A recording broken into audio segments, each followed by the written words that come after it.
we talked about like what would be the best way to do the demo, because doing a live demo without a live audience, for me, I really need that, because I feed off of what they're asking, what questions they, may say, funny things they say will spark me to go in a different direction. And when you're working with other consultants, we tend to go, we want to train, right? And explain why. Because you need to know why. Why do I do the flow the way that I do? Why do I take what I take? Why am I saying the things that I'm saying? I'm big on that. So for me, I'm going to be going in and out of show mode for you, because I feel like if I just did my show like from start to finish with no live audience, you wouldn't get the full effect of what I do. Does that make sense? Yes. Is that okay with you guys? Okay. Let me start by saying that when I started this job 9 years ago, I did not cook. I'm not kidding. I worked 80 hours a week in corporate, and when I would say it was time for dinner, my kids would put their shoes on and go to the door. And I'm not joking. They would thought we were going out to eat, right? So for me, Pampered Chef, it was a way for me to learn how to cook. Now it's funny, my customers now have me on speed dial. Like they think I'm a great cook, and I'm pretty proud of myself. I can break it down, right? Because cooking really is a learned behavior. So for anybody sitting here thinking, I don't really cook that much, or I don't even really enjoy cooking, does anybody feel like that? Okay? You can learn enough to share at your shows to get the sales that you want. Now, I also kind of have a philosophy for how I do things, and you have to take some of that with a grain of salt, because you have to find what works for you. My goal of every show is to have everyone in that group, when they come in and they're all like, they kind of they talk to you a little bit, right? But they're kind of like, who are you? I'm not sure I know you, right? And they're like, oh, I don't really cook. I love it when they say that, 'cause I'm like, oh yeah, I'm gonna get you tonight. You're gonna cook by the time I'm done, right? I want them to be so inspired when they're leaving that show, thinking it was worth my time. I came here and I learned something that I did not know before I walked in the door, right? I feel confident now that I have the tools and the knowledge to get home and cook for my family, and I am inspired to do that. I love it when they hug me when they're leaving and they're like, you just changed my life. And I'm like, yes, that's what I want, okay? So my demo, I know a lot of times people will say, do all these plugs for booking and all these plugs for the business. You're gonna see I don't, because I'm all about, during the demo, I'm about the products and the cooking. I'm about the food. Because I know if I can get them inspired enough to want everything in that catalog, when I say there's 3 ways to get it, they're going to find a way to fit into one of those molds, okay? So when I do bring the groceries, so there's a couple things you probably should know. This does look a lot like what my table would look like, okay? The only difference would be is these tools like this would be, I have a little pink Craftsman caddy that, like, seriously, it's like a tool thing, right? My husband got it for me, thought it was funny. That has like a few gadgets, like pockets in the front, it has gadgets in it, and then it has, the food processor and stuff in the center. So that would be sitting right here. If I don't have room on the table, because maybe I'm on a really tiny table, I have my rolling case that has mostly paperwork. It has the mats, it has the brownie pan, it has the 8-inch saute pan is usually what I take. And it has the egg stone in it, so it has that kind of stuff in it in my paperwork. And I can set that pink caddy on the top of it if I'm in a really small place. And then the only other bag I take is the black kind of canvasy one that has the white polka dots on it, or the red canvas one that we earned quite a few years ago. They kind of looks like a Vera Bradley bag, right? I either take one of those 2 bags depending on what recipe I'm making, okay? As far as recipes, I really have about 5 or 6 recipes that I make, and I kind of rotate them. I do love to cook, and so I do try a new recipe on people, but they always seem to bring me back to the ones that they love. The summertime, I pretty much focus on the deep covered baker, because it's 105 degrees in San Antonio. It is hot. Nobody wants to turn any kind of oven or stove top on. They just don't. When it gets into more in the fall, then I'm definitely bringing in the cookware and the stoneware at the same time. But I do, really the 5 recipes are like 3 different Italian recipes because we don't really get Italian in San Antonio, so they think I'm a genius, right? All of you will probably be like, seriously, that's what she's making? But they all think I'm a genius, and that's what counts, right? So I have a grilled chicken cacciatore recipe that's actually Friel's. She made at my house 2 years ago with my team, and it's fantastic. It's wonderful for the grill pan. I have a grilled chicken penne pasta, which is kind of what I'm going to talk you through today. But it's a bad version, meaning it's not healthy at all. It has heavy cream in it. But I always believe a little heavy cream, a little cream cheese, nothing's wrong with that, as long as you're not going to eat the whole container, right? By yourself. And then, of course, the chicken bruschetta pasta. I do that a lot. And then I have a couple of baker recipes, the chili lime chicken tacos, and I make homemade guacamole with it. And I do my barbecue chipotle chicken sandwiches, and we were talking about those last night. And I do a side dish with it, either a bacon ranch potato salad or this Frito corn salad. And I will send the recipes to Friel so she can send them to everybody who needs them, all right? Because they are off the hook, really delicious. But those recipes are focused more on everything coming from the microwave, okay? Those 5 recipes I've been doing for quite a long time, okay? Because I'm more concerned about the products that I want to show, and that's usually where I start. I go, okay, I really want to show, like the grill pan came into play because the baker went on stop sell. Remember that? Mm-hmm. This is all I was selling, right? This was like my baby. And then it went away. And I was like, what am I going to do now? And in San Antonio, we can't sell a 12-inch skillet to save our life. I'm not really sure. I think the main reason why is we have, based on the people who live in San Antonio, we have very large families there. So most people already have some sort of a 12-inch skillet. So value-wise, they're not getting it. That's kind of where the 11-inch comes in, which I'll talk about in a minute. So I had to go to the grill pan. Well, I've never used it. Right? I sell it really well now. I use it really well right now. But now it kind of forced me. So you're going to find that I focus on a few power tools, cookware, stoneware, the food processor, and then I bring in a few other tools to kind of complete what I'm trying to sell, okay? I don't talk about everything. I don't want to give away the farm. So in this particular demo, I'm not talking about the knives because I'm not going to use the knives.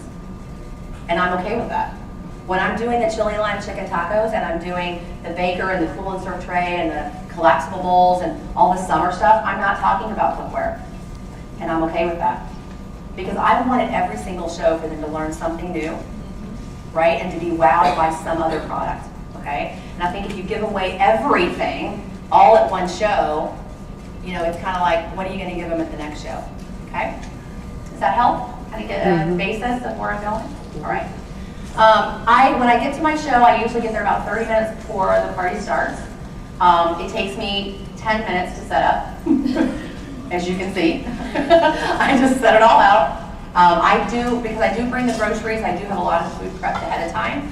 So in this particular recipe, the basil would already be in the manual food processor, all right? I would have garlic, at least 2 or 3 cloves of garlic already in the slicer, because I'm only going to show them 1, right? The chicken would be in a Ziploc bag already seasoned. Okay, so all I have to do is flatten it in front of them. You just follow me. I would have 5 cans. All the cans except for 1 would be open. So everything would be pretty much prepped ahead of time. Okay? And then once the guests start arriving, I don't have an apron on. I don't put that on until right before I'm getting ready to start. And I'm just one of them. I'm just chit-chatting with them, trying to get to know them. Do they have kids? How do they know the host? Because I talk a lot about my family during the show, and I talk a lot about cooking for your family and your kids. Well, if they're all sitting there and none of them have children, they're not really going to relate to me, right? So I know I'm going to have to change things up as I get into the show. So what I don't want to do is have all of them looking like they're going to go to sleep. And then that's when I realize, oh, do you guys have kids? And they all go, like, oh, I'm kind of in trouble now. Does that make sense? So I try to get to know them and let them get to know me a little bit before I actually start the demo, okay? So for my opening, I do give the host, we'll just pretend this is a season's best cookbook, okay? And I always write a little handwritten note in it just thanking them for having me and what a great job they did, and I try to make it personal because I have had past hosts, look, you gotta remember I'm passing it and having everybody sign it, and the past host will open it up and she will read it, what I wrote. I don't want it to be the same thing that I wrote in hers, right? It's a little thing, but I think it makes a difference for the past hosts. They don't feel like they're just like everybody else, okay? So usually about 15 to 20 minutes after the start time officially is supposed to start, because everybody's late in Texas, everybody starts to show up, and I have catalogs sitting out. I try to make sure the catalogs are out because typically what women will do is we'll walk into the room and we see the catalog and we immediately start flipping through it. It helps me to kind of keep people in a central location, right, versus having them all over the house, okay? I'll have the host go and start rounding up the people that she needs to. Everybody grab a drink, have an appetizer if you want some, and go ahead, let's head into the kitchen. I try to be in the kitchen at all times, if possible. I've definitely been in very small places and worked off an ironing board before. And it was like Mary Poppins me pulling things out of the bag, right? And I had one bag here and I kept pulling it out and going like this. Let me just show you, and then put it back down. But if you notice the things that I have here, I can really condense this and be on part of the counter here and a bar area here if I need to. I like to be as close to the kitchen as possible because I think visually I'm trying to take them into the kitchen. That only helps, okay? All right, so my host brings everybody in, right? And I just say, guys, thanks for coming tonight. Is this the first time you guys have ever been to a Pampered Chef party before? And I'm shocked how many people have never been to a Pampered Chef party before, right? And so they raise their hand and they go, oh my gosh, I can't believe it's the first time you've ever been to a party. For those of you who've been to a party before, do you have a favorite product that you love? Just in case I don't touch on it tonight, can you go ahead and share it? And they usually will, 2 or 3 of them will spit something out about whatever their favorite product is. And that kind of starts to begin to break the ice about we're getting ready to talk about products, but it's not me doing it. Okay, so it kind of lets everybody get comfortable in the sales mode, right? But I'm not the one selling it, okay? So we kind of chit chat and I go, okay, let's bring the host up. Everybody give her a big round of applause. Let's thank, Michelle for having us all here today. And they all clap for her. Everybody loves that, right? I go, you know what? I am so excited to be here tonight where she's just going to get showered with gifts, right, from Pampered Chef. And I always point at the past host and say, she's going to get showered, right? And they're like, oh my gosh, you guys have no idea how much stuff she's going to get, right? I go, all she had to do is just bring her friends over, right? And I'm going to come cook and clean up for her. I mean, you got to love that. But I have a special gift for her tonight. I have a season's best cookbook that I'd really like to make special for her so she'll remember this evening. If everybody could pass it around and just write her a little note. And just tell her how much you appreciate her having you tonight, that would be great. That way when she's cooking with all these wonderful products that come in her kitchen, right, she's going to remember who was here tonight. Now, if I've had a rowdy group, which we tend to get a little rowdy in Texas, I usually will joke and say all the nice people can write in the front, all of you rowdy, ornery people can write in the back. Or if you really want to, you can start to flip through the Season's Best Cookbook. There's lots of really great recipes. And if you want to, you can even sign on the recipe and just be sure to say, when you make this one, please invite me over, right? And then we pass it around and we get started. I like to explain to them that they're going to get kind of what's going to happen tonight. So I'll say, you guys, my job tonight, kind of my goal tonight, is to help you with that dinner time dilemma. How many of you guys are responsible at some point to get either breakfast, lunch, dinner, or some sort of food on the table for your family? Right? And all of them raise their hand. So whether you want to do it, right? Have to do it, hate that you have to do it, doesn't matter. At some point you got to feed your family. And most of us, the biggest stressful time is dinner time, right? How many of you work full time? Right? And you get home, right? And you're tired, and you go to the refrigerator and you open the door and you just stand there and you're staring like, got nothing for you, right? You just kind of wish you could put your arms out and the food would just go and just fall right into your hands, right? Unfortunately, it does not do that. But my job tonight, what I'm going to focus on is a few of my favorite tools. If you came into my kitchen, this is what you would see me using every single day of my life to cook for my family. Now, when I first started this business, I did not cook at all. So now you're going to definitely see that I do cook, but I need speed, right? But I want great results. I want to know that when my family sits down at the table, I personally would like for them to all stand up and give me a standing ovation, right? Stick a little tiara on my head, right? And let me be the queen of the night. Because I don't see anybody else cooking dinner. Nobody else is doing that in my house. So my goal is to inspire you tonight to know that you do have time to cook dinner. You don't have to eat out 5 times a week, right? And it can be done quick, fast, and easy, and delicious. Does that sound good? Okay, great. Tonight we're going to make a grilled chicken penne pasta. Now, for those of us that live in San Antonio, we don't have, this is for you guys, we don't have like real Italian food, okay? So macaroni grill is about as close as it's going to get. So they have a dish at Macaroni Grill. It's called penne rustica, all right? Has anybody ever had it? Anybody who, you guys don't even know what macaroni grill is. You're like, what is that? I don't even know, right? So I tell them the grilled chicken penne pasta recipe that we're going to make tonight is going to taste a lot like that penne rustica dish at Macaroni Grill. And it never fails. Somebody always goes, oh my God, I love that dish. I'm like, and you are going to be able to make it at home. We're really going to focus in on 2 main areas tonight, our stoneware and our cookware, okay? Because we're going to use the stone in the microwave to cook the pasta, and while the pasta's cooking, we're going to use the grill pan to grill the chicken like a pro indoors, okay? And by the time we're done, you guys are not only going to be fed well, you're going to be so inspired, and if you give me your email address, I'm going to send you all the recipes that we're making tonight, and any recipes to support any products that I may be talking about, to help you know what to do with them when you get up, okay? Now, okay, great, sound good. That's my opening. Now you notice I didn't do a ton of plugs. For me, you got to do what's best for you. You got to feel comfortable with what you're doing. I tried all the plugs. I feel uncomfortable. If you feel uncomfortable, it isn't going to work for you, right? Frielle is hysterical. She says things that in my mind, I just crack up, but I would never, ever, ever say, right? Not at a show. Maybe in a private setting, but not at a show. But it's what works for her. Does that make sense? Okay? Knowing what I told you earlier, what my goal is of the show, I just accomplished that. I just told them exactly what I want to happen by the time we're done. Okay?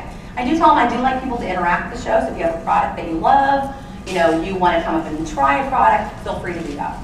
Okay? I do not do an interactive show, meaning where they're all standing around me and they all touching all my stuff, because that puts me over the top. I start sweating. I'm like, what are you doing? Stop touching that. Oh my God, you're going to break it. Like, especially when they're grabbing a hold of the course writer, I'm like, and they're going like this. I'm like, stop it. Stop touching it. The niceness goes away. And I'm like, the claws come out. I remember my very first show. And I thought, am I made to do this, right? I remember my very first show, and I have a little caddy, right? All the little tools in it. And this lady comes walking in, and she starts walking around. She's like this, all the tools. She's like, and I was like, oh my God. And I'm like, I know that I have these, you can't hide my face, like what I'm thinking. Like it just shows up, and I have to like catch myself. I am standing like this, like, what in the hell are you doing? Right? Like, get away from this stuff. So I start, as she's touching it and moving around, I start picking things out and taking it to the sink. So I was like, oh God, right? Yeah. So now I'm like a little, I'm kind of slightly a control freak. Okay, so that's why I bring the groceries. Because my very first show I didn't. She had minced up garlic, she had pre-shredded cheese, and then I don't even know what she had for the meat, because I'm not sure what it was. I was like, I don't know, that looks really weird. Like, is that turkey? Like, those breasts are gigantic. Like, I don't know what chicken you got those from. I'm like, don't worry. So, and the whole time I'm just sweating, going, oh my God, I just need to do this myself, right? My hosts love it, by the way. They will tell everyone, oh, this is the easiest party they've ever done. She brings the food, like they love it. And it's cheaper for them, because they do pay me $15 for food, okay? And so I can go to the store and buy the food all at one time, right, for my shows for that week. So I can afford to make sometimes a little nicer recipe or do a little add-on, and it really doesn't cost me anymore, right? And if it does, a little bit more, I can just write it off on my taxes. But it's a huge benefit to my host, okay? All right, so first things first, we're gonna get started on our stoneware line, okay? Now I give everybody a catalog, okay, and I like giving everybody highlighters. I'm a highlighter person, okay? I've been doing this for years because at night, okay, for those women in here who have catalogs, anybody have a catalog or something next to their chair, next to the bed? right? And what do you do when you're just sitting there at night watching TV or whatever? And you're just flipping through the catalog over and over and over and over again. Okay? What I want them to take my catalog. To me, it's an investment. It's a smart investment because it is my sales partner. It's the best sales partner I could possibly have because it has pictures of everything, great words, pictures of food, right? And as they're going through the demonstration, I will tell them, you guys flip to page 11 and you need to highlight that baker. Because everybody put a big circle around it, right? And if they don't do it, I will stop and go, no, really, I'm serious. Like, highlight it. And I will look at them. You need to highlight it. They're like, yes, ma'am. And they start highlighting, right? And it's funny because when they come up and they highlighted the whole book and they take it with them, well, what do you think they're doing at night? They're flipping through it going, man, I should have got that. Man, I should have got that, right? And whose name and number's on the back? Mine. And when I go to do a customer care call to see how their garlic slicer's doing or, you know, how they love their grill pan, and I say, well, you know, I'm sure there were other products that you wanted that night, right? They've been sitting there staring at them for the last week. Out of sight is out of mind. If they don't take that catalog with them, right? What are they looking at? They're looking at somebody else's catalog, some other product that now is all in their minds, okay? It's not mine. And so for me, it's a smart investment. So I do give people catalogs and I give them highlighters. I have little cards, okay, that I take to every show. It has the name of the product and the page number. You'll notice I write in pencil because I'm anal. I don't like to scratch things. I don't like to erase it, right? Although by the end of the season, it looks pretty ugly. And then I even sometimes have to pick this up to see the, and to see the page number because it's all faded or has food on it because I drop food on it during the shows, right? And I'm like, what does that say again, right? So I think it's okay to take notes, okay? So I'll have them go in the catalog to page 10 and 11. I'll say, how many of you guys have stoneware? And they start raising their hand. What piece of stoneware do you have? What do you do with it? Because I found in the beginning that people have stoneware, but they don't use it. Like they would look down, they're like, I have it. I'm like, what's the matter? I don't use it. I don't know what to do with it. Right? So I do spend a good amount of time on stoneware. God bless you. Because of that reason. Okay, so I try to find out what stones do they have.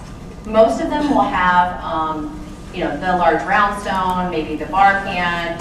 A lot of people in San Antonio have the loaf pan or the mini loaf pan. I'm like, really? Like of all the stones you could pick, that's the one you picked? Like, like whatever. And then inevitably somebody always has this thing. Oh, that's my favorite, right? So I'm trying to figure out who has stones. And then if everybody has stones, I'll say, okay, so you're all stoneware lovers, right? Everybody knows, you know, loves it. How many of you know how to season it? And then you get this. Look down again, right? Some of them go, oh yeah, I know. And I go, okay, tell everybody how you know.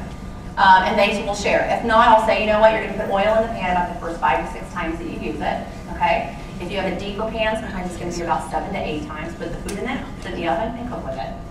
It is that simple. Over time, the pan is going to start to change color. It's okay. Don't put it on eBay, okay? I'm trying to get rid of it, okay? And a lot of times, if I have a dessert, I'll have my bar pan sometimes with me, and my bar pan is completely black. Yeah. You know, so people are like, is that? What pan is that? I'm like, that one that you're looking at. And they're like, what's wrong with your pan? I go, well, what's wrong with your pan? Like, mine looks fine. Mine's the way it's supposed to look, right?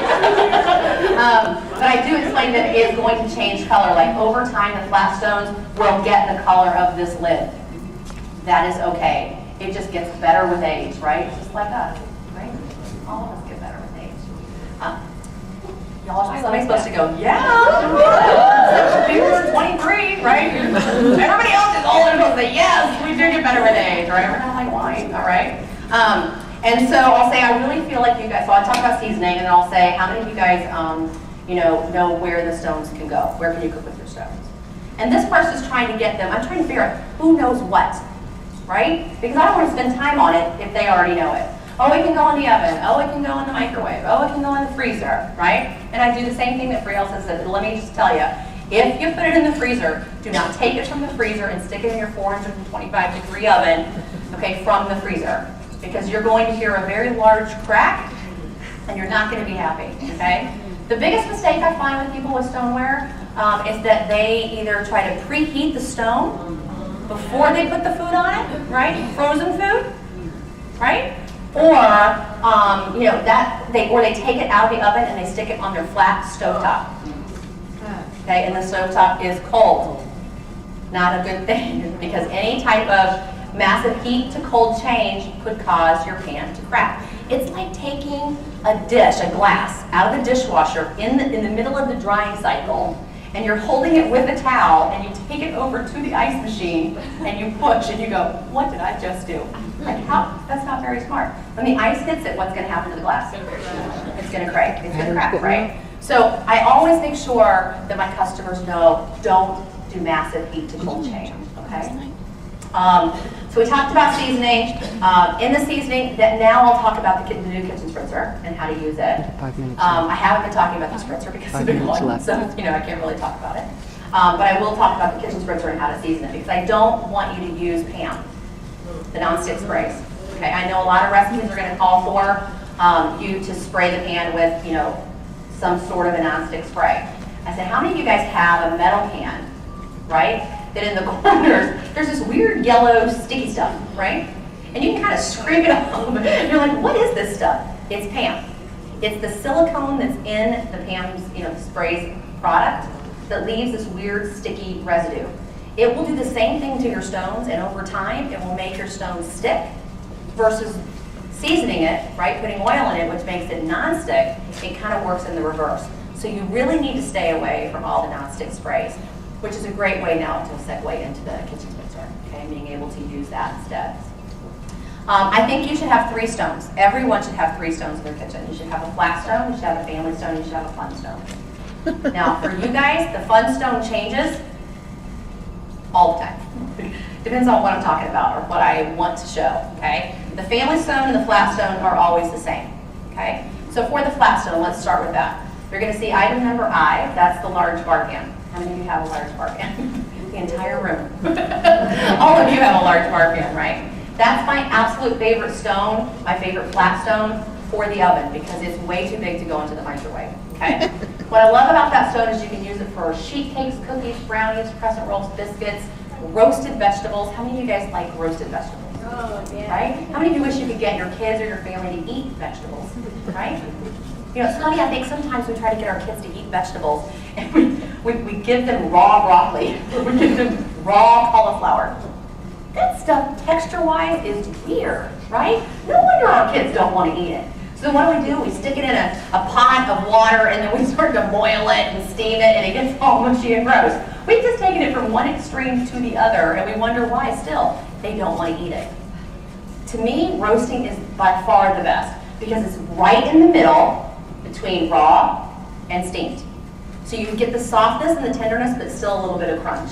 But I will tell you this, if you have kids or you have picky eaters, one of the absolute best things that you can do to get them to eat vegetables, because I have a 4-year-old, and he used to eat vegetables, and he went through this stage recently of like, I don't want to eat vegetables, right? If you take breadcrumbs and sprinkle those all over the vegetables, it adds this crunch, but all of a sudden, magically, it's fun for them, and they love it. Some of my favorites, if you guys will go to page 58, I'm going to talk you through a few spices real quick. Some of my favorites, I love the lemon pepper on roasted cauliflower. The lemon rosemary is my favorite on asparagus. The chipotle is probably my favorite on broccoli. And the garlic and herb is definitely one of my favorites on potatoes. Okay, and those are all on page 58. And now they're circling. I sell a lot of pantry, just so you know. Okay. So you can do the roasted vegetables. You can also use it for a whole meal. So you can put your pork chops and your cut sweet potatoes around it and cook an entire meal, right? You can use it for things that you want to get crispy without having to fry it. How many of you guys like tortilla crusted tilapia? Right? We eat a lot of that too, just so you know. So you can make it at home versus buying it at the store, already done for you, or going to a restaurant. You simply use your manual food processor, which I will use here in just a little bit, and you chop up those tortilla chips really, really fine, okay? I like to add our chili lime seasoning, which again is on page 58, in with the corn tortillas, and then coat that tilapia with that crust. Put it on your bar pan, stick it in the oven, and what's great is now you have crunchy, almost fried fish, but you made it in your oven, and it's way healthier, okay?